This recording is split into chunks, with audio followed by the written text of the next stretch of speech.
Good morning, everyone. Welcome to Grand Rounds. My name is Alex Harris, and I'm one of the Grand Rounds co-directors, along with Drs. Adit Talati and Rebecca Muley. Next week's Grand Rounds will be presented in person by Dr. Raghi Girgis, Director of the Center of Prevention and Evaluation, COPE, and Professor of Clinical Psychiatry in our department. The title of his talk is Mass Shootings and Mental Illness Findings from the Columbia Mass Murder Database.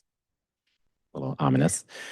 Thank you for the generosity of the Glassman Foundation for sponsoring the refreshments and the trainee lunch. Before we introduce today's speaker, a reminder that if you're participating via Zoom, please post questions using the Q&A feature, not the chat. I'm joined today online by Dr. Rebecca Muley, who will forward questions to me for our speaker to address. We really want trainees to ask questions, so please identify yourself in the chat if you're a trainee, and we will hold space in person for trainee questions. Please remember to fill out your CMA surveys after the talk if you would like CMA credit for today's lecture. There's a QR code on the table outside for those in person, and the link will be posted in the chat on Zoom at 12:15. To introduce today's speaker and the Alexander Glassman Grand Round series, I'd like to invite Dr. Joanna Steinglass, professor in the department and area leader of the Anxiety, Mood, Eating, and Related Disorders, to the podium.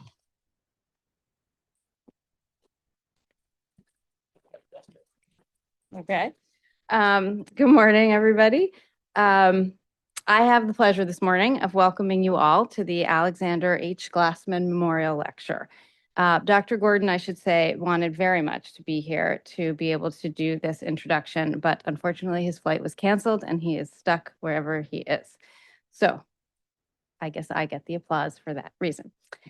The Glassman Lecture is named after Dr. Sandy Glassman, a distinguished faculty member here for more than 40 years who passed away in 2011. And a generous gift from the Glassman family supports this annual lecture in which we can honor Sandy's memory by continuing to celebrate clinical psychiatric research. I would like to acknowledge Sandy's daughter, Laura Hersher, who's here with us today. Thank you very much for all of this. I also find it particularly poignant this year to have this moment to reflect on clinical research and the incredibly valuable scientists who do this incredibly important work. A word about Dr. Glassman. Sandy Glassman was an internationally recognized clinical researcher with very broad vision. His work focused on depression and psychopharmacology, and his contributions to our knowledge of serious mental illness truly changed patient care.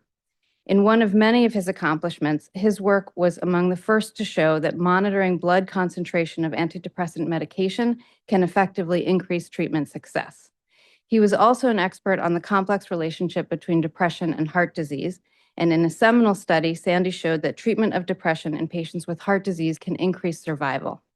His work was at the core of a sophisticated understanding of the relationship between mind, brain, and body. Sandy was also well known in the halls of PI for his expert and generous mentorship. I am a member of the last generation to have personally experienced wisdom from Sandy, usually in the hallway, usually with dry humor, and always useful. I would be remiss if I did not mention that the legacy of mentorship passed down through this family tree of sorts is also represented in an actual tree that continues to thrive on the second floor. If anybody needs a little pick-me-up, you can come get some of Sandy's spirit there. It is with particular pleasure that I get to introduce this year's Alexander Glassman Lecture honoree, Dr. Sanjay Mathew. Dr. Mathew is a nationally recognized leader in the field of psychiatry and neuropsychopharmacology.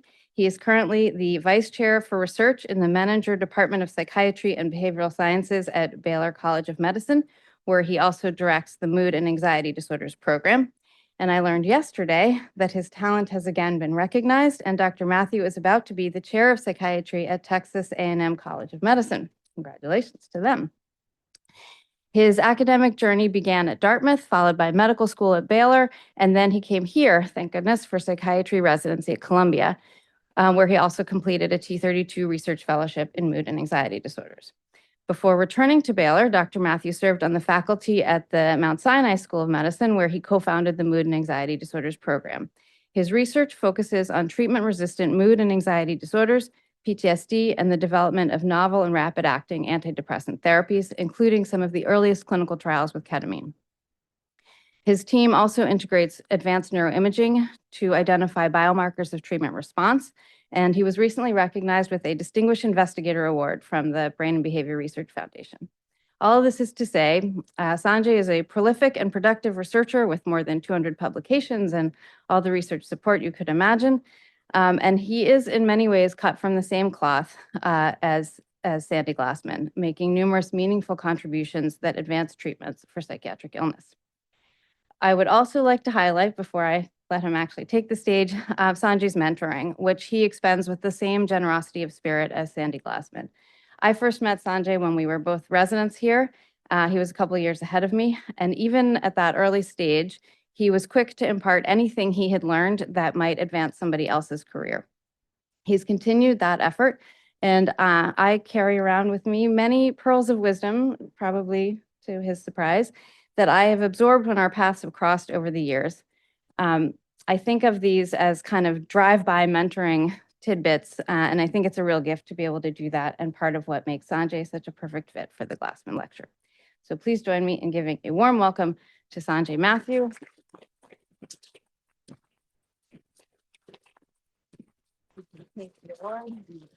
Thank you. Thank you, Joanna, for such a generous introduction. And it's really I'm overwhelmed to be back at Columbia for this talk in honor of Dr. Glassman, Sandy, who unfortunately I never had the privilege to work directly with, although I've had obviously many supervisors and colleagues who directly were impacted by his work.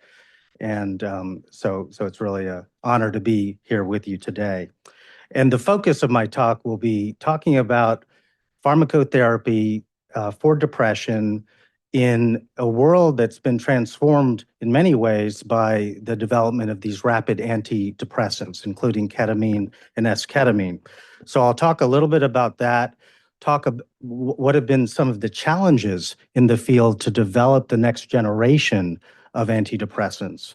Because when you think in terms of the number of trials that have been done over the last 10 to 15 years, very few have succeeded. And we'll talk about one of the successes, but also try to understand why have there been so many failures along the way. Then I'll talk about some of the non-ketamine, non-glutamate type antidepressants. And then at the end, sort of words for the future and where we can go as a field in developing new antidepressants. These are my disclosures. I've consulted with a number of companies, and the research I'll be talking about supported by NIH and the VA and PCORI. And so we'll review NMDA receptor modulators for treatment-resistant depression, mechanisms of actions of several new classes, and then challenges in the execution and conduct of trials. And really, the issue of novel antidepressant drug mechanisms and development, we'll talk about some of the NIMH ways of tackling this, which includes the FAST-FAIL initiative, which was started continued by Josh under his leadership. And then finally, can we do better in antidepressant drug development? And hopefully we'll have some time for questions. And I have the same picture of Sandy Glassman here, and just a remarkable colleague and valued researcher, and everyone's familiar with his contributions, and it's great that his daughter was able to attend today. But just equally important to his work was his warmth, wisdom, humanity, dedicated physician who balanced lectures, tennis, a love of food, and some years, particularly this year, the Knicks. And I'm sure he's thrilled at that thrilling comeback the other day against the hated Boston Celtics. So I'm sure Sandy looked down with fondness on Monday night and tonight's game as well. So just a quick word about depression prevalence in people ages 12 and older. This is the very latest data from the CDC. And there have been questions, has the prevalence of depression increased since the pandemic?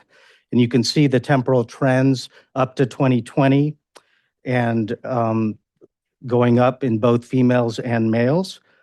And you can see female adolescents in particular, the high prevalence of 26% compared to other age categories and males. And so this was the very latest suggesting what we've seen clinically: increased treatment seeking, increased depression prevalence in the last several years.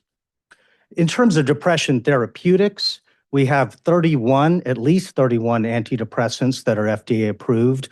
All of them are variations of monoamines, SSRIs, et cetera, SNRIs, tricyclics, MAO inhibitors. And the reason we still need drug development is because of these bullet points. These are modest effect sizes. When you compare to placebo, the number needed to treat can be much higher than we would like, with effect sizes between 0.2 and 0.3.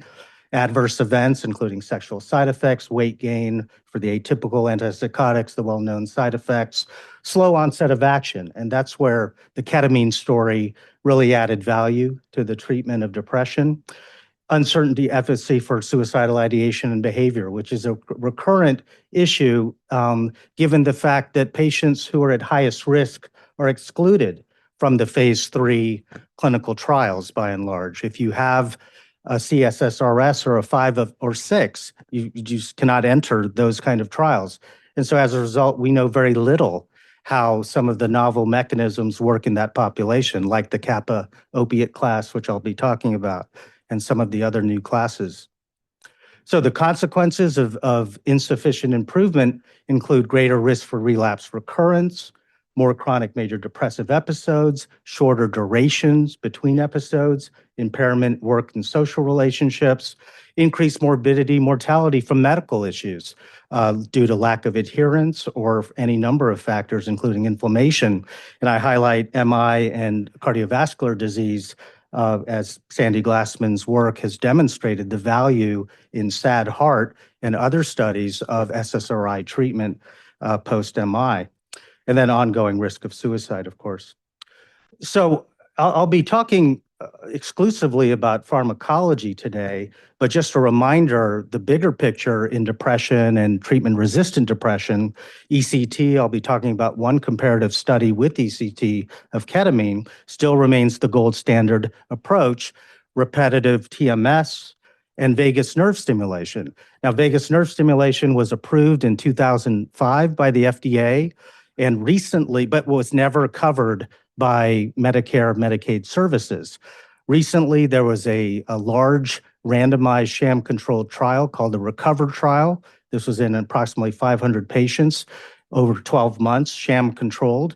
And unfortunately, the active VNS was not significantly better on the primary depression endpoint compared to sham. There were some secondary measures that were suggestive of improvement in quality of life measures. So whether or not this will actually get CMS coverage is very much in doubt, since the primary was not positive for that study. I'll just note that in the DBS world, deep brain stimulation, there is an ongoing trial of subgenital cingulate cortex DBS in approximately 90 patients, sham-controlled, again, for a 1-year endpoint. So that is just started, and so we'll hear the results. And this may be the last effort for DBS. As we know, there have been 2 major trials that have been negative, looking at both subgenital cingulate as well as the ventral striatal ventral capsule target. So people in the field feel if this trial is negative, this may be it for DBS trials.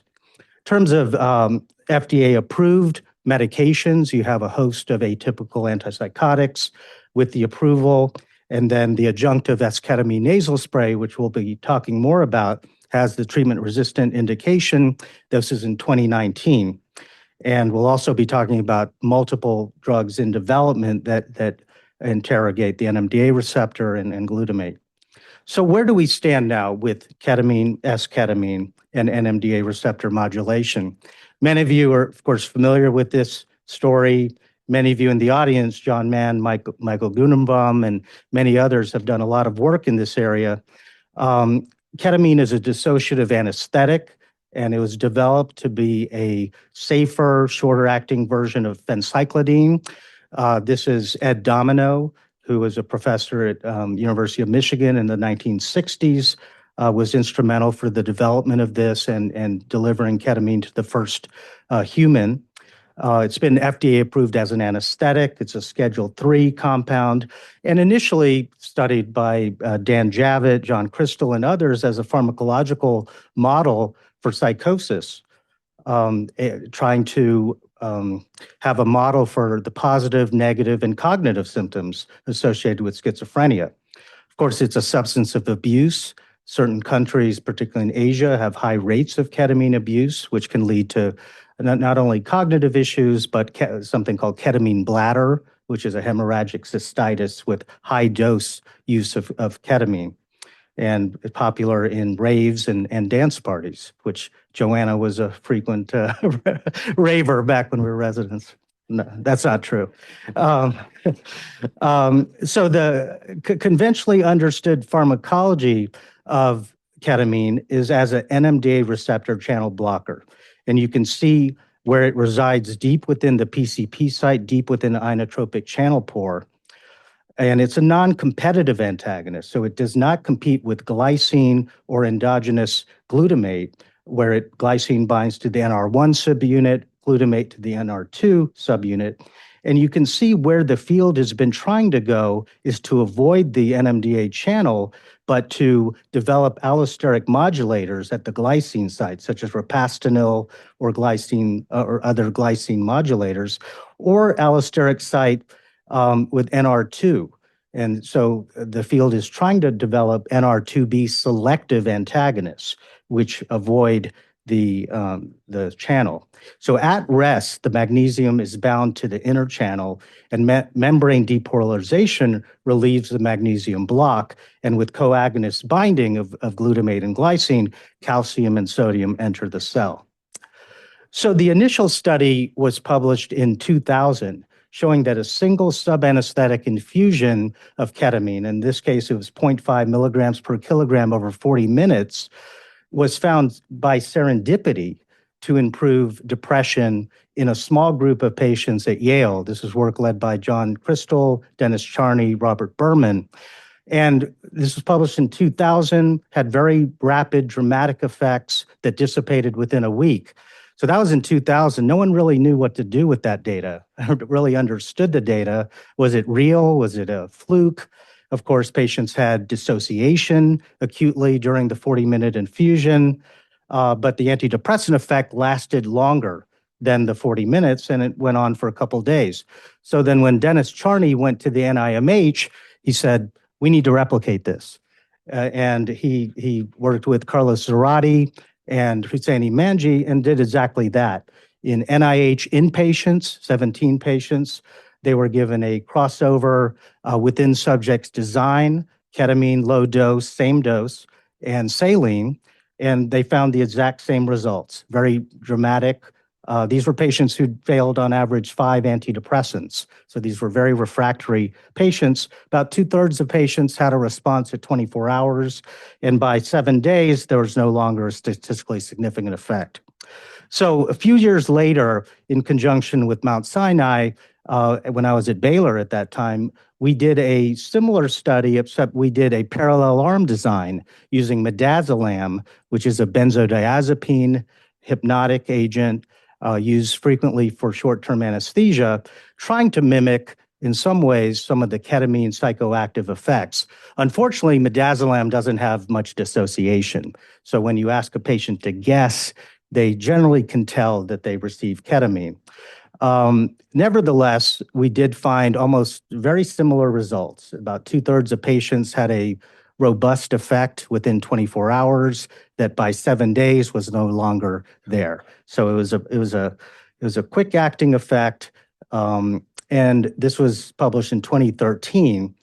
And along with that, we were looking at its impact on suicidal ideation. This was work Rebecca Price, who's now a professor at University of Pittsburgh, at the time was a graduate student in our group, and she was really interested in not only the explicit measures of suicidality, including the MADRS suicide items, but also implicit associations that are related to suicidal ideation.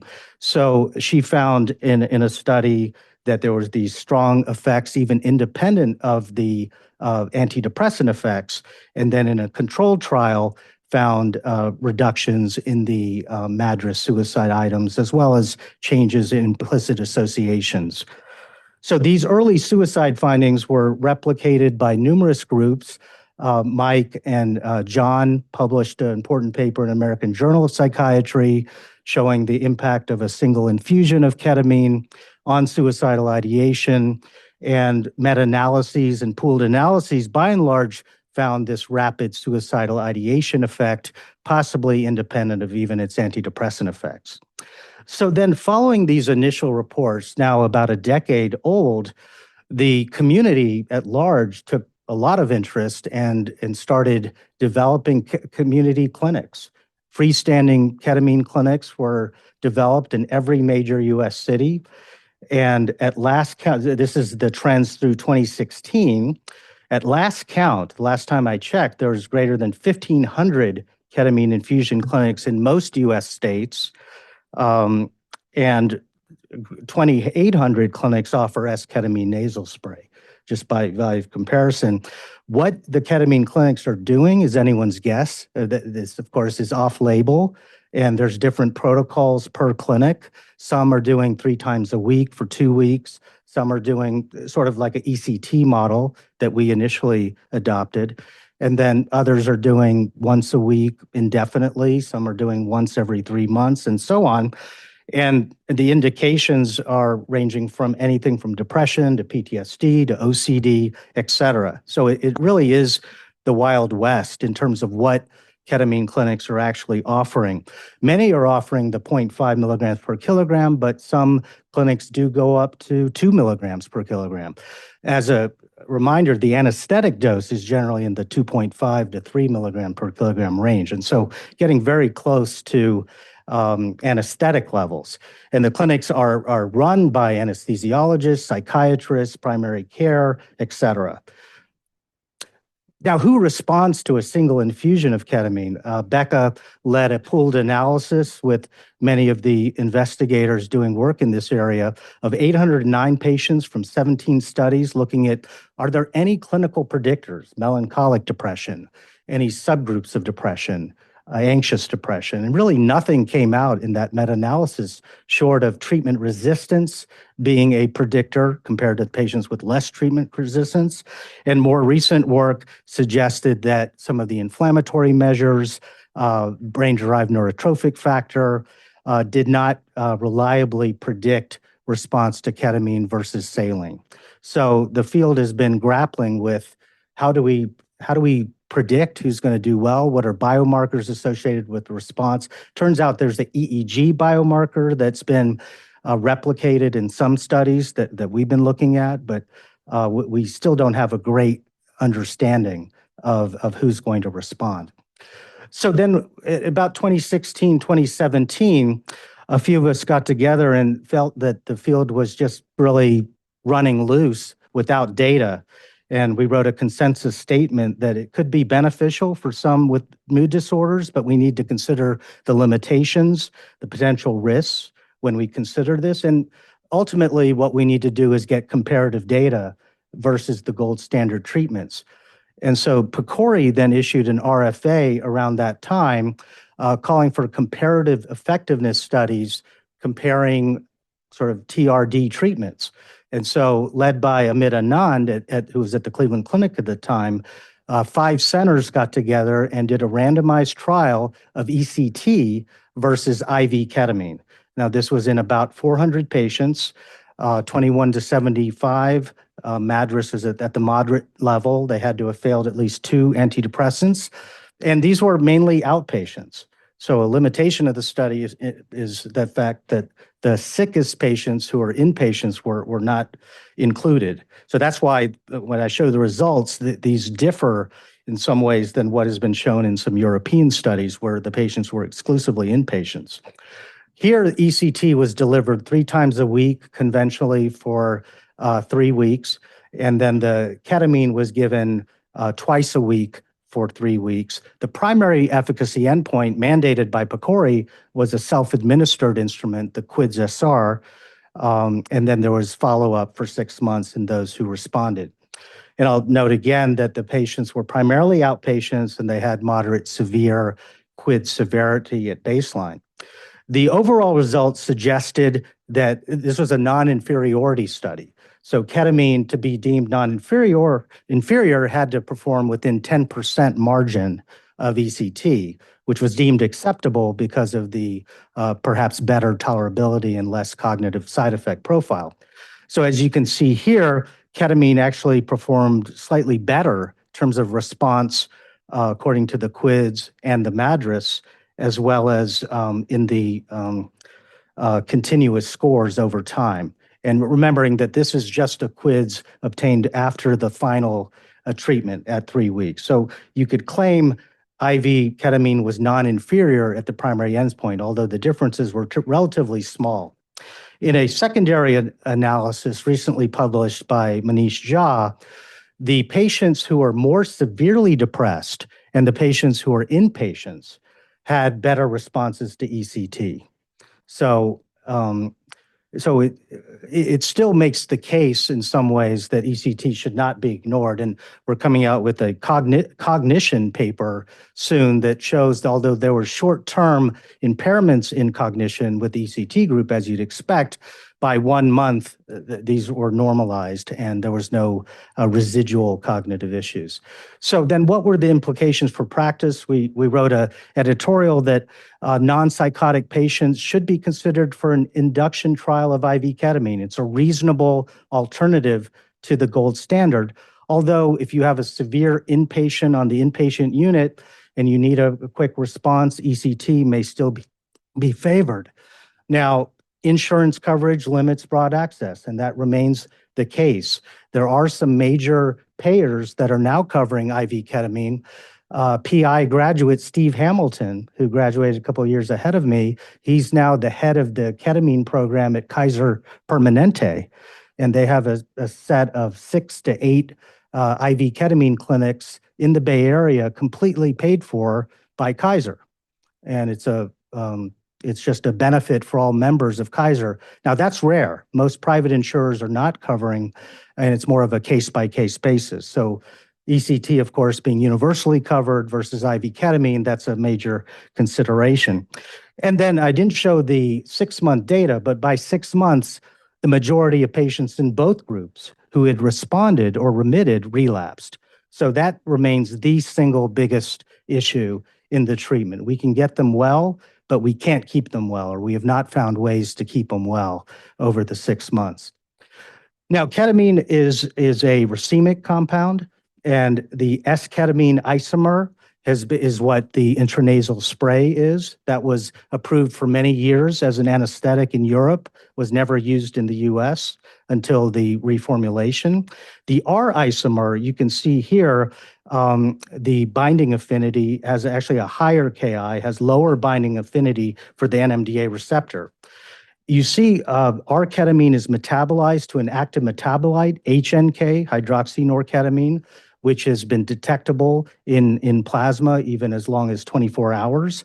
Ketamine in general, the half-life is 4 hours, norketamine slightly higher. And so the FDA approved the S-ketamine nasal spray in March 2019 in conjunction with an oral antidepressant. Recently earlier this year, it received supplemental approval as a monotherapy. The second indication is for suicidal ideation. These are depressed patients with MDD, with acute suicidal ideation and behavior. As we'll show, the impact on the suicide outcomes were actually not positive for that. The S-ketamine nasal spray does require a REMS program, so it has to be in-office administration under supervision by a nurse or a physician. There's a data registry that's required. There's driving restrictions. And so it is disruptive, certainly for a workday person, same disruptions you'd face for outpatient ECT in terms of driving restrictions and so on. So it can be quite disruptive for a patient's general life, particularly if they're working. One of the 3 short-term trials, and by short-term we mean day 28, where a patient is given twice a week nasal spray for 4 weeks, only 1 out of the 3 studies were positive. This is the one positive study. You can see S-ketamine plus a newly administered antidepressant versus antidepressant plus placebo.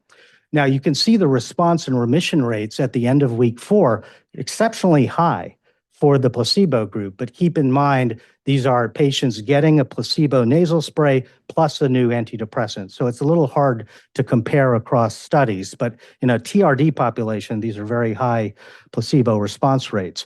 The other 2 studies were not positive on its primary endpoint.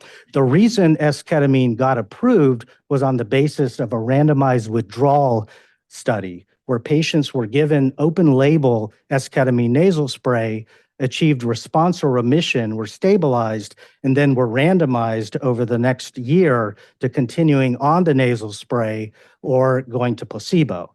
And that was the second positive study showing protection against relapse in the S-ketamine arm. So it's a very atypical basis for approval. Usually for an FDA antidepressant to be approved, you need 2 identically designed RCTs. In this case, you have 1 parallel arm design and 1 randomized withdrawal. And so that led to some controversy, and should S-ketamine have been approved at all on the basis of those 2 positive studies. The suicide study, this is one of the phase 3 study. These were patients who presented to the emergency room, and the decision was made to admit them to an inpatient unit because of their suicidality. So these were not recruited patients as you generally do for a depression trial. These were real patients who came in, needed treatment as inpatient. And as you can see here, the nasal spray was administered on the unit, small effects and no effects actually on the suicide outcome measure. The effects were on the MADRS depression scale. So the basis for the approval, the wording of the approval is for the treatment of depression in patients at high risk, essentially. So it's not a anti-suicidal treatment per se, at least per the approved studies. The largest study ever done comparing S-ketamine, or ketamine for that matter, to any active compound was recently published in the New England Journal of Medicine. 676 patients, open label, single blind, randomized comparative trial compared to quetiapine, so which is commonly used as an adjunctive treatment in treatment-resistant depression. The primary endpoint was after 8 weeks, and you can see there was a advantage of about 3 points, 2.8 points for S-ketamine nasal spray, which continued on to week 32. And there was 27 versus 17% remission rates initially, and then at endpoint, 21 versus 14% remission rates. Now, interestingly, when you look at dropouts due to tolerability, the quetiapine arm had 11% dropouts due to tolerability, mostly sedation, the usual side effects you see from that drug class, versus a relatively low dropout rate from S-ketamine. So the feeling is if you tolerate S-ketamine, if you can come into the clinic, if you can adhere to the protocol, if you have somebody who can drive you home, you're generally going to do it for the long term, and you generally will not drop out, or much lower rates, although the data beyond a year is less clear-cut. There's now long-term data by Janssen up to 3 years showing essentially that if you tolerate the drug, you continue to generally have a response if you come in once every 2 weeks on average and get the long-term treatment.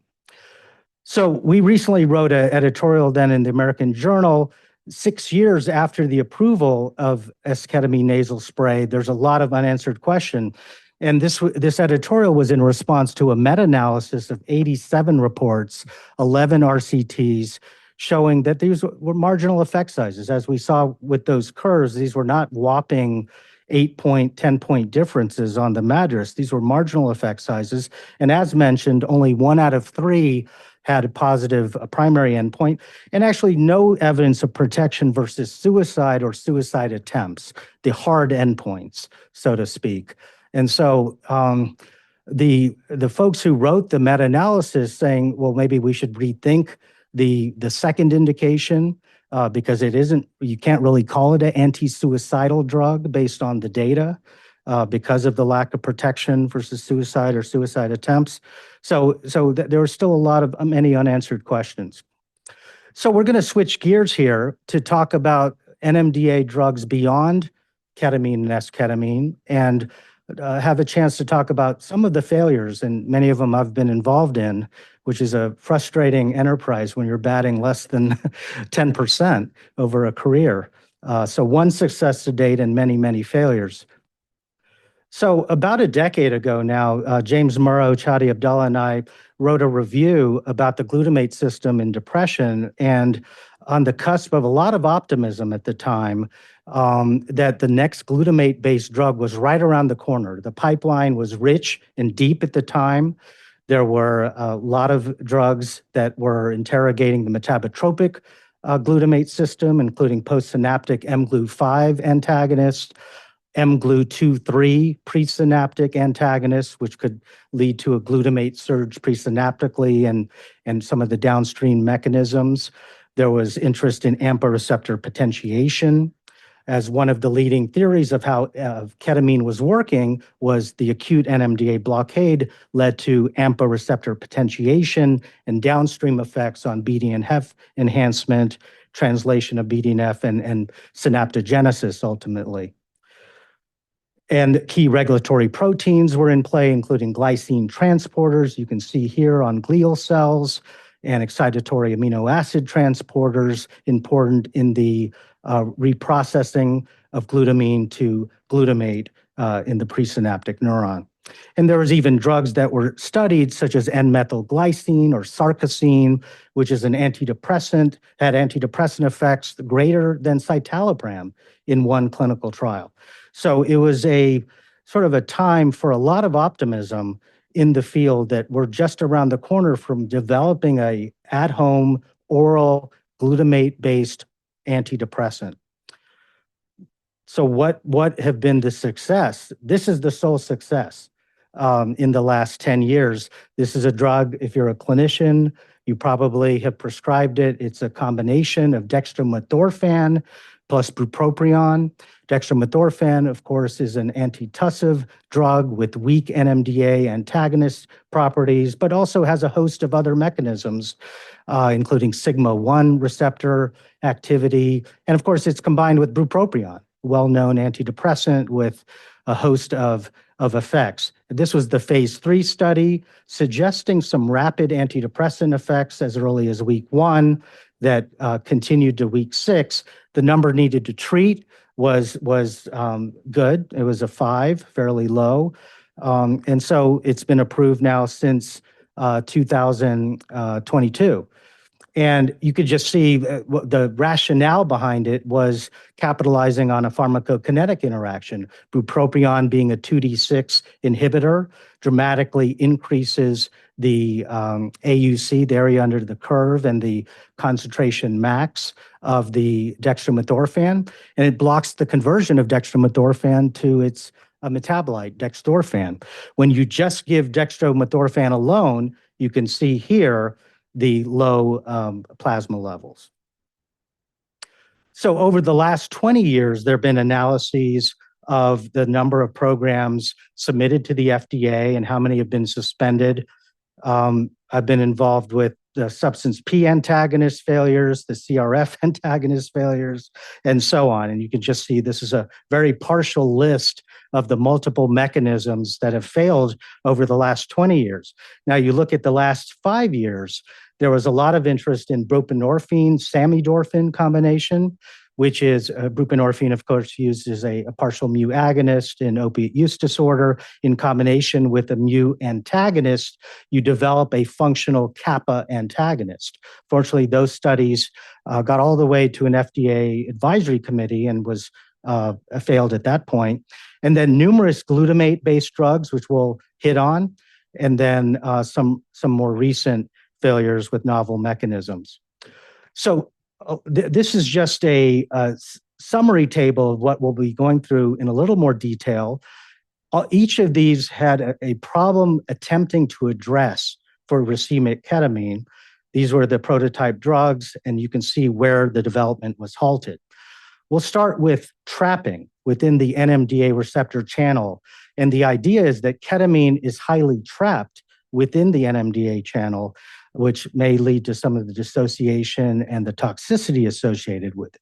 The prototype drug study that went to phase 2B was a IV drug developed to be administered 3 times a week for 3 weeks, and it went to a fairly large phase 2B study before it failed.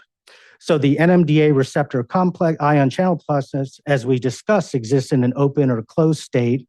Blockers bind to the open state, but may be trapped if they do so deep within the channel. So high trapping agents narrow the therapeutic window, while low trapping agents expand it. So the advantage of lanisamine, it was low trapping, there was no off-target effects, and fast off-rate kinetics. The clinical trial suggested some efficacy at the very most depressed patient group, but overall turned out that IV saline led to a 15-point decrement in the MADRS score. Just coming in, getting an IV 3 times a week for 3 weeks, in gray, you can see did pretty well compared to the lanisamine group. Now, the field was very interested in this compound at the time because not only because of the theoretical possibility of this low trapping phenomenon, but also when you look at gamma band EEG, this is high frequency gamma band oscillations in response to ketamine. That's one of the best replicated biomarker effects of ketamine. Ketamine dramatically during an infusion increases gamma band. The highest dose of lanisamine, which was believed to be antidepressant, did the same, but was devoid of dissociative side effects. So here you had a clean gamma band potentiating IV drug that unfortunately didn't work in the clinic. And what we showed, we were very interested in developing the gamma frontal power as a potential biomarker for response. And we showed in a VA population, we replicated the frontal gamma findings, and we found that this had some implications for response. And it predicted response to ketamine specifically, but not response to the control group. So as mentioned, ketamine is a channel blocker, and the field has been trying to develop allosteric modulators that impact subtype selective NMDA subunits. And most of the work has been geared at the NR2B subunit. And what I'm listing here are 3 of the programs. There have been other programs not listed here. All of them have failed in phase 2. And the rationale, one of the thinkings is that this recent review by Hansen in Neuropsychopharm, and if you're really into NMDA biology, I encourage you to read this paper, shows that the molecular pharmacology of NMDAR is exceedingly complex. And what results is a dizzying number of different NMDA receptors with different biophysical properties, with different sensitivities to magnesium block, different sensitivity to allosteric modulation, different deactivation time courses, different agonist potency, and so on. And then for the GLUN1 splice variants, differences in glycine and glutamate potency, as well as regulation by things we've not talked about, zinc and protons. So the complexity of the system may make any subtype selective drug just too challenging. Now, another subtype selective drug that's been studied is S-methadone. Everyone is familiar with methadone, of course, a mu agonist drug used for opiate use disorders. It turns out that the S isomer of methadone has minimal mu activity, but has NMDA antagonism. And studies by this group that was developing it, the group from Romada, suggested there was NR2D selectivity for S-methadone. And so it acts preferentially at NR2D subunit.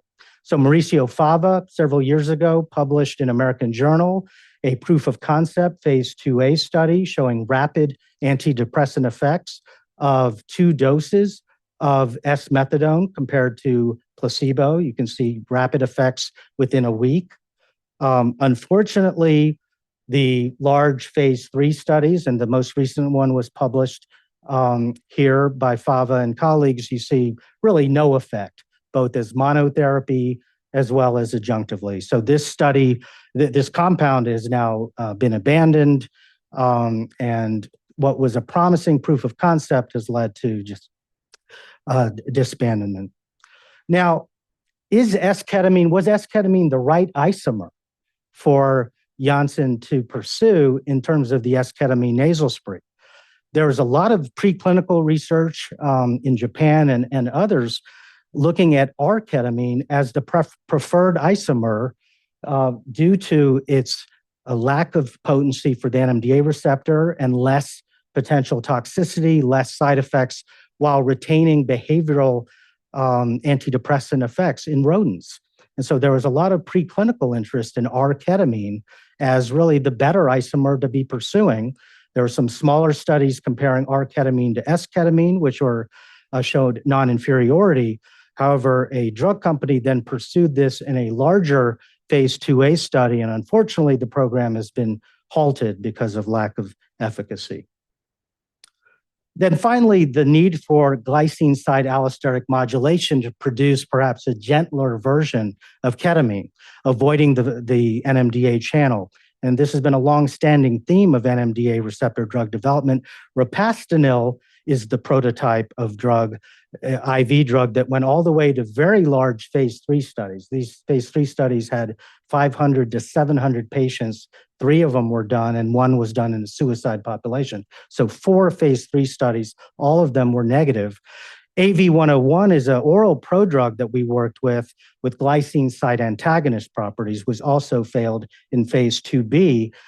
And this is work we did with Nick Murphy in healthy volunteers. We used an EEG measure of evoked gamma to test target engagement of AV101. AV101 is an oral prodrug that's metabolized to something called 7-chlorokynurenic acid, which is a potent and selective NMDA glycine antagonist. So we looked at what's called auditory state steady response, and it represents the integrity of its sustained inhibitory neuron firing within the auditory cortex in response to auditory click trains of 1,000 millisecond duration. So tones are repeated at a frequency of 40 hertz. So in other words, it's a proxy measure of NMDA receptor modulated gamma oscillations.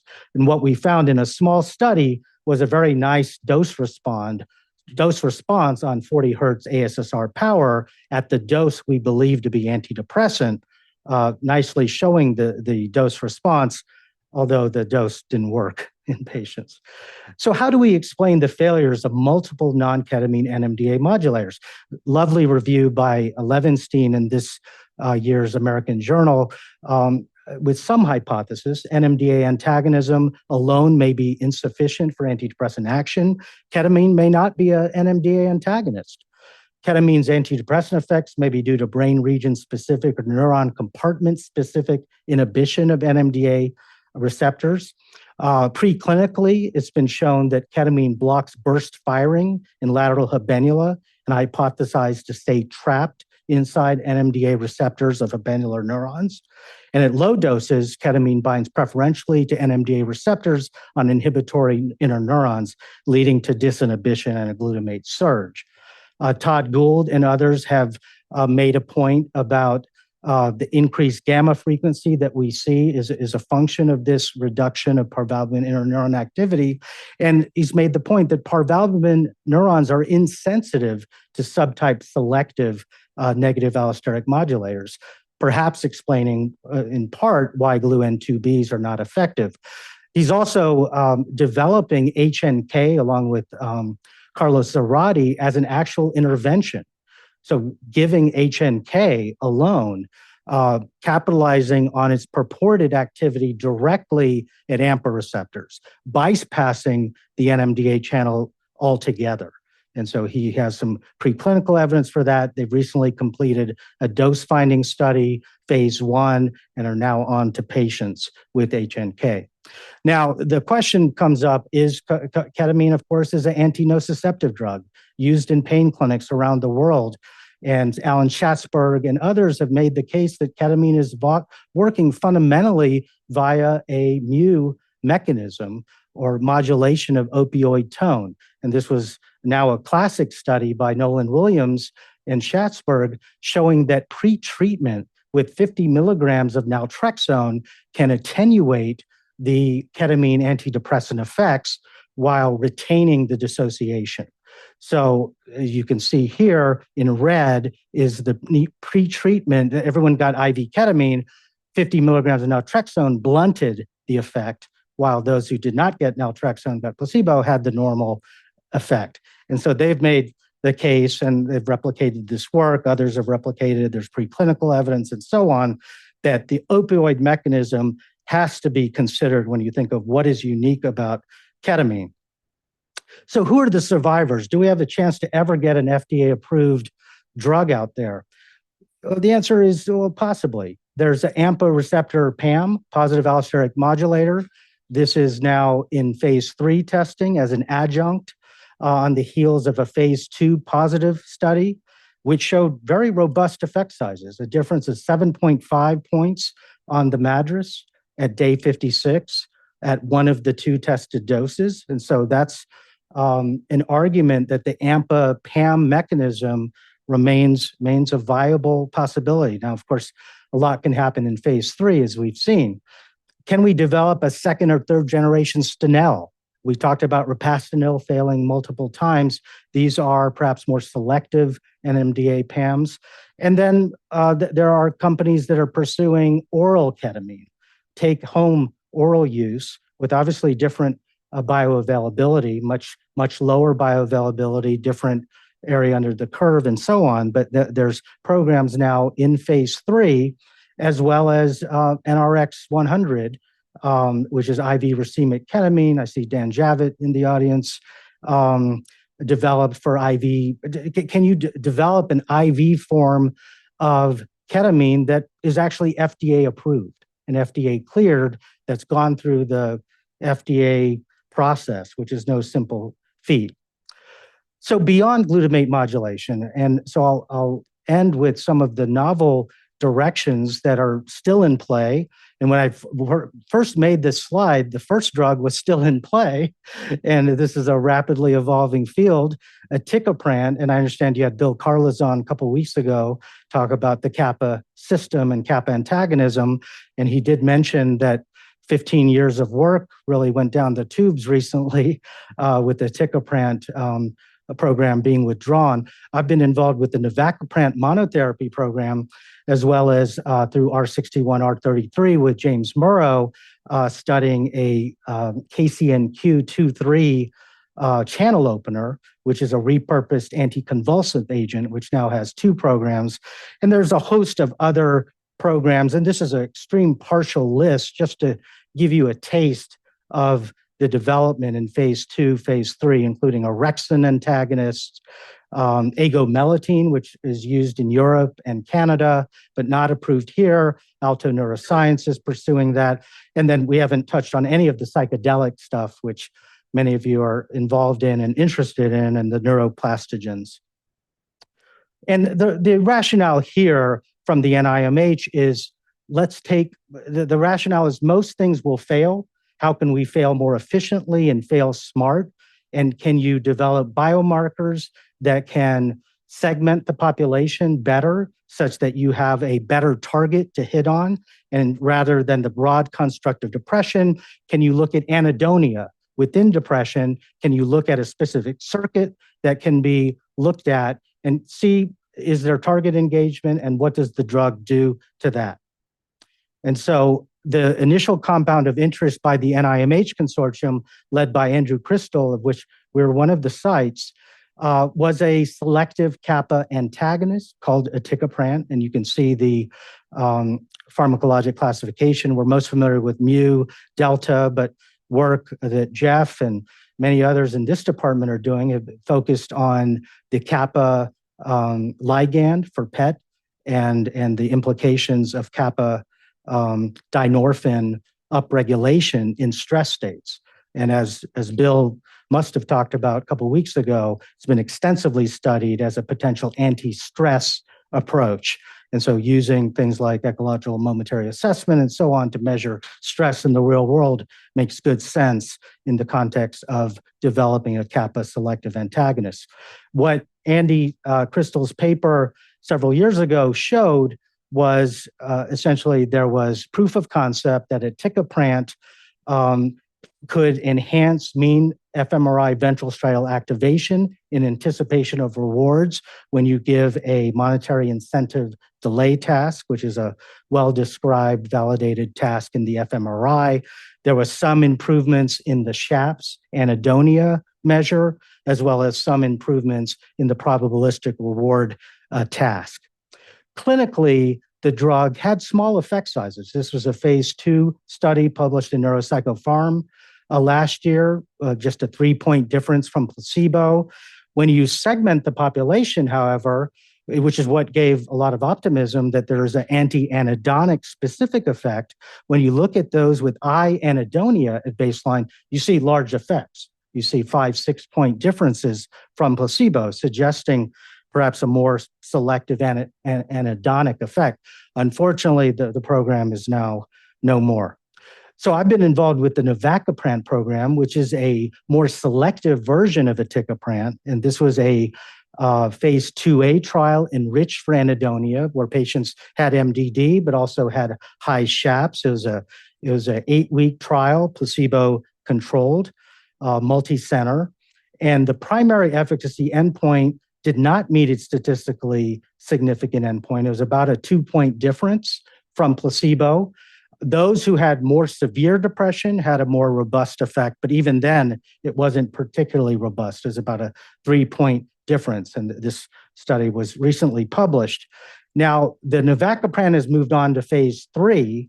There's 3 phase 3 studies going on. This is the first one that was recently read out. And as you can see, unfortunately, no effect whatsoever for the MADRS total population and for the anhedonia measure, the SHAPS population. Now, what's really interesting, and if anyone has any biological theories, please let me know. There was noted sex effects. Females performed as expected. The drug performed almost 3 points better than placebo. Males had the exact opposite finding. Placebo performed about 3 points better. So very counterintuitive finding. There weren't as many females in this study as you would have expected, about 55%. Most of the studies have 65% females. So the other mechanism is the potassium channel opener, and this is based on preclinical work from the Mount Sinai group, showing that the resilient phenotype for mice undergoing chronic social defeat stress had upregulation of potassium channels, the Kv7 channels, and that selective targeting of these receptors with a drug called retigabine or ezogabine could have antidepressant-like effect in mice. So then James Murrow and Sarah Costi, and we were a site for this R61 trial, tested this in patients with depression in a small 2-site study using a similar task. This is the incentive flacker task, which is similar to monetary incentive delay, and changes in ventral striatal activation were observed with ezogabine. And clinically across the board, there were very robust antidepressant effects and anti-hedonic measures. Really, I mean, this is the first study I've ever been a part of that was positive on every measure that we looked at. And so James will be presenting the most recent work of the second generation ezogabine in an upcoming meeting at the ASCP. So finally, can we do a better job in developing new antidepressant medications? And I've been sort of negative, I guess, that it's hard to get antidepressant medications to market and so on, but it's helpful to put it in the larger context, right? I mean, there was about a decade ago when Big Pharma left psychiatry saying, this is too tough. We're going to focus on oncology. So, well, look at oncology's success rate. This is the likelihood of approval from phase 1 across different disease states, different specialties.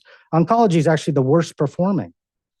This is the probability of phase 2 success. Phase 2 is the valley of death, where many good ideas go to die. Psychiatry struggles in phase 2 success, but so does oncology. So does cardiovascular medicine, right? So cardiovascular oncology, and you can see the likelihood of approval is low, but our friends in these other specialties also have very low approvals. And so it's not necessarily fair to say that psychiatry is just too hard, we don't have biomarkers, et cetera, et cetera. And there's a very nice analysis by the industry looking at almost 10,000 development programs over the last decade across almost 2,000 companies. And what were the key takeaways?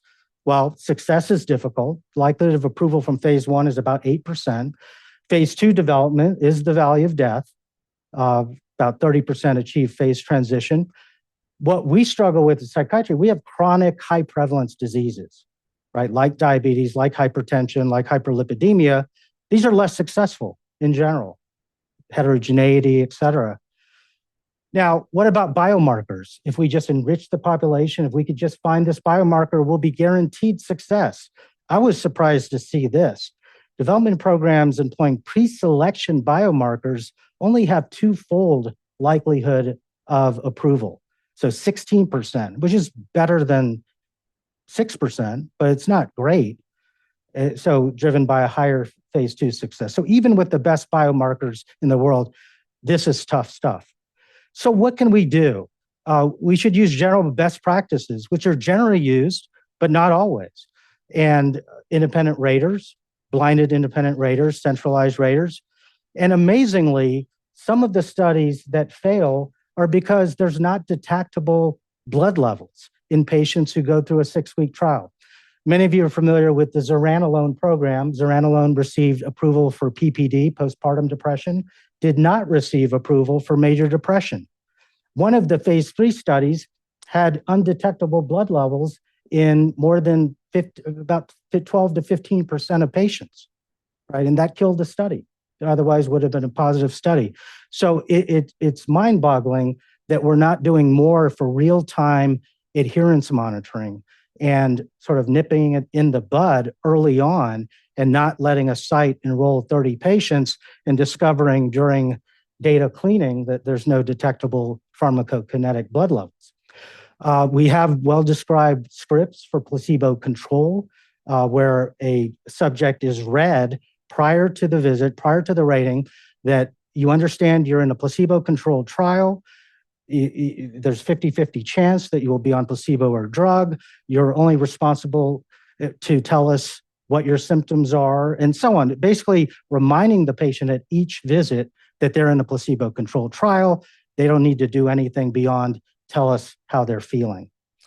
Careful attention to time spent on site. I mean, it's remarkable, some of these trials where patients will be there all day, right? Getting tests, EKGs, blood levels, et cetera, interacting with RCs. And you wonder why placebo rates are 50% with that amount of time.